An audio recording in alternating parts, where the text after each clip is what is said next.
Gelombang pemutusan hubungan kerja meningkat pada awal 2026 dan menekan stabilitas tenaga kerja nasional. Data Kementerian Ketenagakerjaan mencatat 8.389 pekerja kehilangan pekerjaan dalam 3 bulan pertama.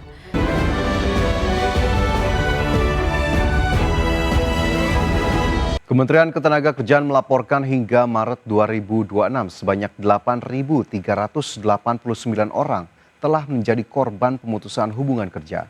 Jawa Barat menjadi provinsi dengan jumlah tenaga kerja yang paling banyak di PHK mencapai 1.721 orang, berkontribusi 20,51% dari total tenaga kerja di Indonesia. Gelombang pemutusan hubungan kerja meningkat pada awal 2026 dan menekan stabilitas tenaga kerja nasional. Data Kementerian Ketenagakerjaan mencatat 8.389 pekerja kehilangan pekerjaan dalam 3 bulan pertama.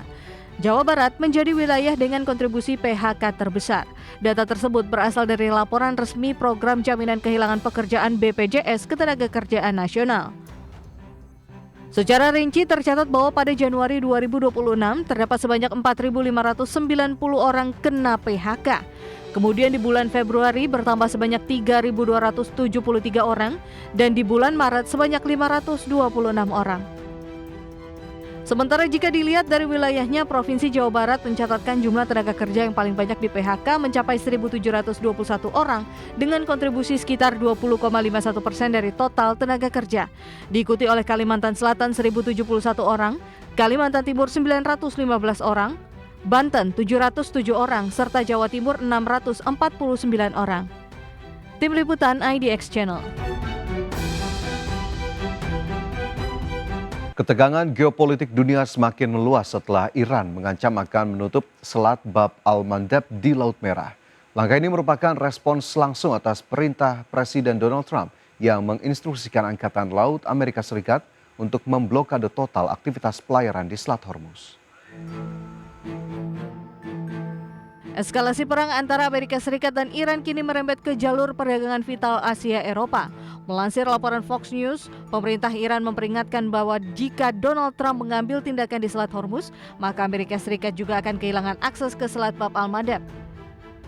Penasihat senior pemimpin tertinggi Iran, Ali Akbar Velayati, menegaskan bahwa front perlawanan kini memandang kepentingan di Bab al-Mandeb setara dengan kepentingan di Selat Hormuz. Ancaman Teheran ini muncul setelah Presiden Donald Trump secara resmi memerintahkan blokade terhadap setiap kapal yang mencoba memasuki atau meninggalkan wilayah pesisir Iran. Militer Amerika Serikat mengkonfirmasi bahwa mulai Senin ini blokade akan diberlakukan di seluruh pelabuhan Iran yang berada di Teluk Persia hingga Teluk Oman. Meski demikian, pihak militer menyatakan bahwa kapal-kapal yang menuju pelabuhan non-Iran tetap diizinkan melintas guna menjaga stabilitas pasokan energi dunia meski kondisi keamanan kian tidak menentu. Adapun posisi Selat Bab al-Mandeb yang terletak di antara Yaman dan Djibouti merupakan koridor strategis yang dilewati sekitar 12% aliran minyak global. Bergabungnya kelompok Houthi Yaman dalam aliansi Iran pada akhir Maret lalu memperkuat ancaman blokade ganda di jalur energi dunia tersebut. Jika ancaman ini terwujud, perdagangan global antara Asia dan Eropa diprediksi akan mengalami kelumpuhan total.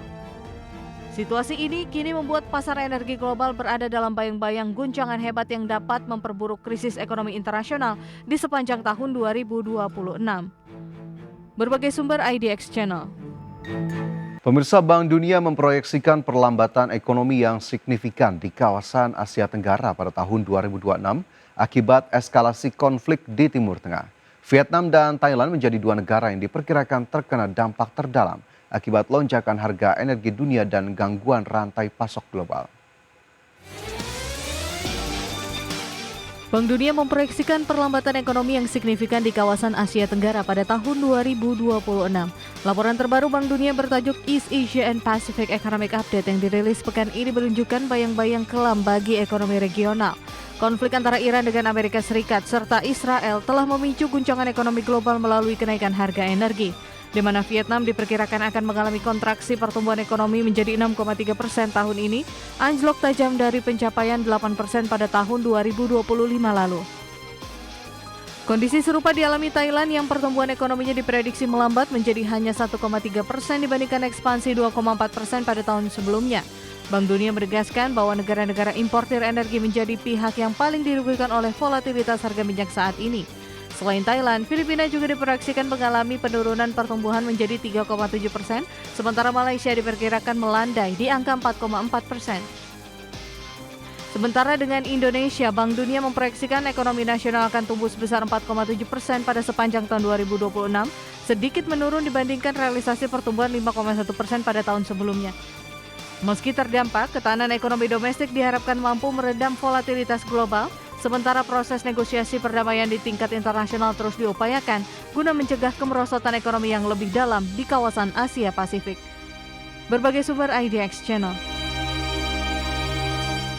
Menteri Energi dan Sumber Daya Mineral Bahlil Lahadalia mengklaim stok bahan bakar minyak nasional mencapai 30 hari atau setara 1 bulan.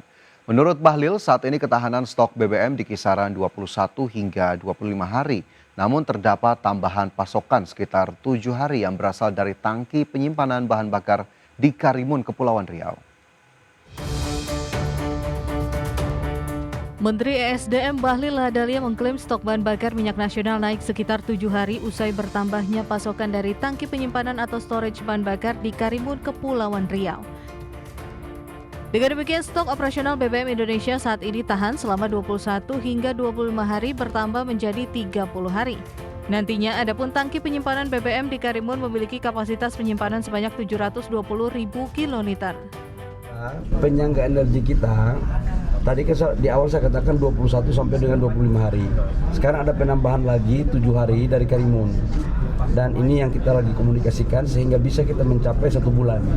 Yang lebihnya kita lagi melakukan pembangunan. Bulan Mei insya Allah doain kita sudah mulai melakukan.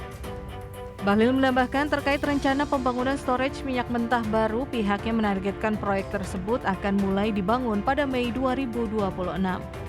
Jakarta, Ade Firmansyah, IDX Channel. Mantan Wakil Presiden ke-13 RI Ma'ruf Amin menanggapi gagalnya perundingan damai yang dilakukan antara Amerika Serikat dan Iran. Ia mengatakan Indonesia harus siap menghadapi dampak apapun imbas gagalnya perundingan tersebut. Ma'ruf Amin menilai gagalnya perundingan antara kedua negara tersebut karena adanya kepentingan dari Amerika Serikat dan Iran. Ia menegaskan perang yang terjadi antara Amerika Serikat dan Iran memberikan dampak yang signifikan bagi seluruh negara, khususnya Indonesia.